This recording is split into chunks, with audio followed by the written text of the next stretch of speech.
नाटक वाचन स्पर्धा गड आला पण सिंह गेला या नाटकाचे लेखन श्रीमती अर्चना माळी मॅडम व दिग्दर्शन श्रीमती उर्मिला कोमल मॅडम। आमच्या नाटकातील पात्र शिवाजी महाराज तनिष्का दिघे, जिजामाता स्वरा रांधवन, तानाजी साक्षी गुरव, सूर्याजी प्रांजल जाधव, उदयभान आहाना शेख, मावळा समीक्षा वडोदे आणि मी सूत्रसंचालक पृथ्विका कुलागे।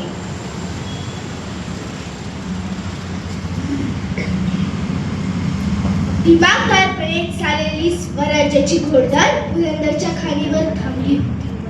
औरंगजेबाच्या इज्जतीची लक्तर आग्र्याच्या वेशीला टाकून महाराजांनी शंभूराजे सुखरूप रायगडावर पोहोचले होते। पण तहाच्या अटीनुसार कोंढाण्यास एकूण 23 किल्ले मुघलांना दिले होते आणि त्यामुळेच मुघलांनी या परिसरात अत्याचार चालविला होता आणि त्यातच एके दिवशी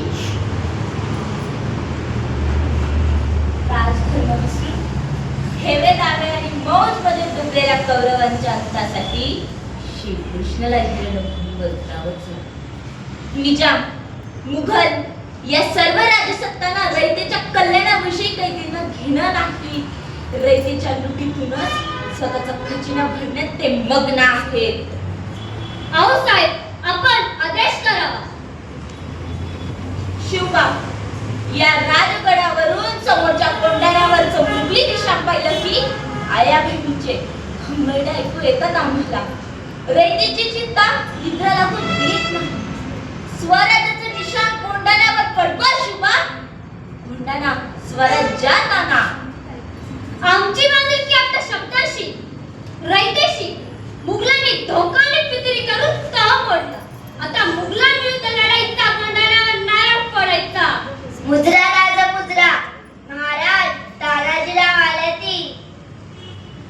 मुद्रा राजा, या सुभेदार या, लग्न कार्याची धांदल सोडून कसं काय येणं केलं? माझ्या देवासनी अवतार द्यालो या। पण राजा, आता अचानक कोणती खळबळ चालली ती? आऊसाहेबांची स्वराज्यात कोंढाणा घेण्याची इच्छा आहे तानाजी। अहो, आपण आमसनी सोडून आपल्याच नावाचा विचार होता, पण लग्न कार्यासाठी उसंत दिली आपणास। राज, आवाज स्वराज्या पीस असं कोणतं कार्य मोठं आहे आणि कोणासनी दिली मोहीम? आहो तानाजी, शिवबा बघेल ते आमच्या नातवाचं रायबाचं कार्य मोठ्या दिमागात पार पडलं पाहिजे हो। आऊ साहेब, या वक्ताला आमसनी आपली इच्छा पुरी करू द्या। स्वराज्य कार्य सोडून लग्न कार्य ग्वाड ढाकलो या आमसनी। राज, शंका मनात धरू नकासा। यो जातो अलगटगड घेऊन येतो बघा। अरे तू बोल की सूर्यजी। अरे ताना, अरे पण घरचं कार्य? ते कुठं जातो या? आणि माझं काय झालं तर तुम्ही हाय की आऊसाहेब? तानाजी, होय आऊसाहेब। लोक काय म्हणतात, स्वराज्याचं लाख मोलाचं कार्य सोडून सुभेदार पोराचं लगीन लावून बसलाय।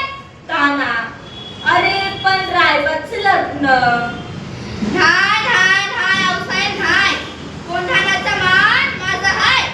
राज, तुमच्या पायाची आग घेऊन सांगतो, येणाऱ्या माघ नवमीला कोंढाणा फतेह करून तुमच्या पायाशी मी हजर राहीन आणि रायबाचं लगीन थाटामाटात करीन। आशीर्वाद द्या लेकराला आऊसाहेब। आधी लगीन कोंढाण्याचं, मगच माझ्या रायबाचं। चल सूर्याजी, यशस्वी भव। राजमातेचा आशीर्वाद घेऊन ताना निघाला। राजाच्या काळजाचा तुकडा होता ताना आणि तानाजी बालुसरेचा सर्वात मोठा देव होता शिवाजी राजा। कोंढाण्याची काय म्हणजे सोपं काम नव्हतं बरं। कोंढाण्याचा आकार कुऱ्हाडीच्या पातीसारखा, ताशीव कडी खोल दर्या, दोन मुख्य दरवाजे सोडून कुठूनही प्रवेश करून याल तर ते शक्य होतं फक्त यमदूतालाच। गडाचा किल्लेदार होता उदयपान राठोड। चांगलाच बादशाच्या मर्जीतला होता, सावध होता, तयारीत होता। असा गड जिंकायचा म्हणजे 2-1 वर्ष सहज लागली। शिवाय दारुगोळा, पैसा, माणसं इतका प्रचंड खर्च असा थाट मराठ्यांना परवडणार नव्हता, स्वराज्याला झेपणार नव्हतं. आता मात्र सुभेदारांनी मराठीत डाव टाकला. गरिबी गावा. कोंढण्याचा दिवस ठरला. दिवस नाही तर रात्र ठरली. दिनांक 4 फेब्रुवारी 1670 या दिवशीची ती रात्र जागत गेली. मध्यरात्र झाली. रातकिड्यांनी सूर धरला. निळ्या छातीने ते 500 पहाड काळा कुट्टांधार पोखरत गडाच्या पश्चिम पायथ्याला आले आणि ठरल्याप्रमाणे आपापल्या जागी पोहोचले. मर्दांनो, ध्यानी ठेवा, सूर्याजी आणि शेलार मामा मुख्य दरवाजावर डबा धरून हायती. आपण लोकांना हिंकून वर जायचं हाय. मग खेळायचं शिंगा साजरी करायची का खंडेनवमी?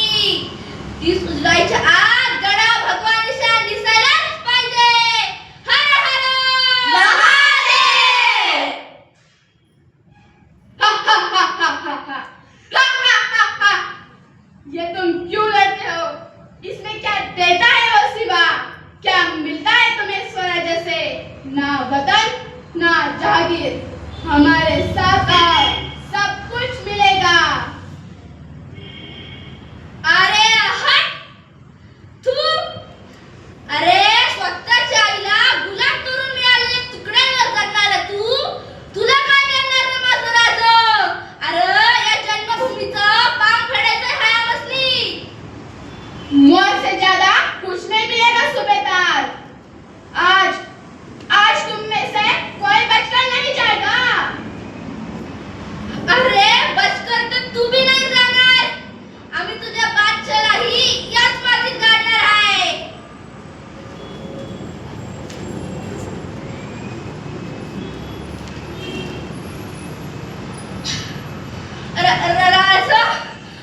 राजा, मी माझं काम केलं. राजा, माझ्यावर रागू नका. मी तुम्हासनी मंदिर सोडून चाललोय. राजा, औषध म्हणजे स्वराज्याची शपथ मिळून घेतली. असं राजा ढोरांमागं हिंडून आयुष्य गेलं असतं. पण तुम्ही मान दिला, स्वराज्य दिला, जगणं शिकवलं. राजा या भरण्याचं काय? मायभूमीच्या सेवेत लाखभर लागू द्या, पण मी सेवेला नसण्याचं वजन राहील. राजा मुजरा. राजा शेवटचा मुजरा. राजा शेवटचा मुजरा. अरे सुभेदार पडलं. पळा पळा पळा. अरे कुठं पळताय? अरे तुमचा बा इथं वरून पडलाय आणि तुम्ही पळताय ना मरणासारखं. अरे तू तुमच्या जिंदगीवर. अरे तुम्ही अवलाद तरी कोणाची? अरे जग काय म्हणल? राजा काय बोलला होती? अरे फिर माघारी. मी कड्यावरचा दोर कापून टाकलाय. उड्या मारून मरण्यापेक्षा शत्रूशी लढून मारा. गड घेऊन दाखवा. बोला हर हर महादेव. सुभेदारांच्या बदल्याची आग 10 हत्तीचं बळवंग घेऊन आली. अखेर मराठींनी गडावर भगवा फडकवला. गड सामील झाला स्वराज्याला. रायगडावरून महाराज त्या क्षणाची वाट पाहत होते. ते नागोला कोंढण्याकडे निघाले. शाब्बास गड्यांनो, शाब्बास. आमचे सुभेदार तानाजी कुठे आहेत?